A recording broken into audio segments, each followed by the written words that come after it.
chứ rồi việc đồ password thì mỗi dương chọc wifi cho nó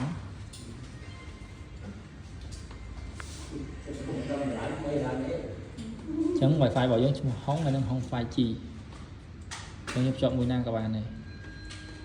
chẳng những là lấy cầu cho nó xôn đồng cùng pấn hộp cùng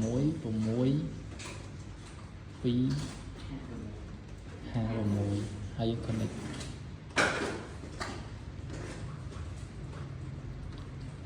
ต่อmột tiết dương từ cảm thi Chrome làm cái này bọn miếng tới dương download nó vào miếng dương có trâu mà chấn dương về dương bao máu dương đi chành chán lành này lành sơi all thai u or lắm dương đặt lệ rồi cài phí cho rồi không bấy chơi lịm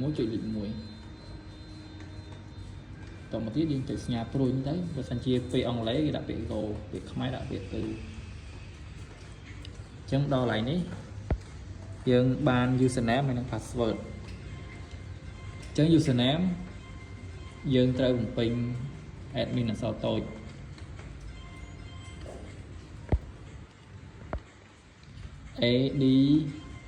admin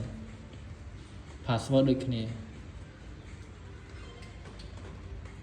hay chạy bị login ởខាងក្រោមនេះសារមួយនឹងយើង log ដែរអញ្ចឹងវាចេញកន្លែងឲ្យយើងចុច cancel ហើយនឹង apply យើងជិះ apply មកដល់ពេលយើងចុច apply រួច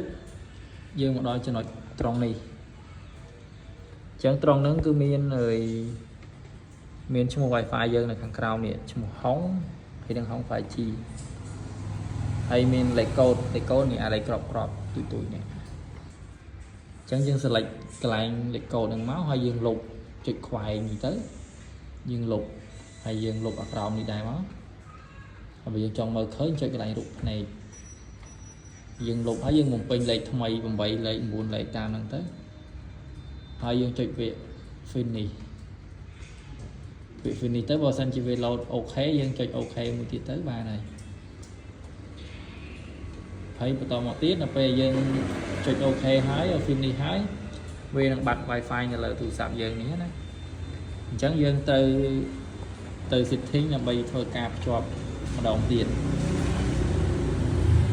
អញ្ចឹងដល់ពេលភ្ជាប់ម្ដងទៀតអាច Wi-Fi ឈ្មោះហុងហ្នឹងគឺវានៅក្រោមនេះអញ្ចឹងដើម្បីភ្ជាប់វាបានយើងចុចឲ្យជាប់លើហ្នឹងមកយើងយកពាក្យ forward ហើយចាំយើង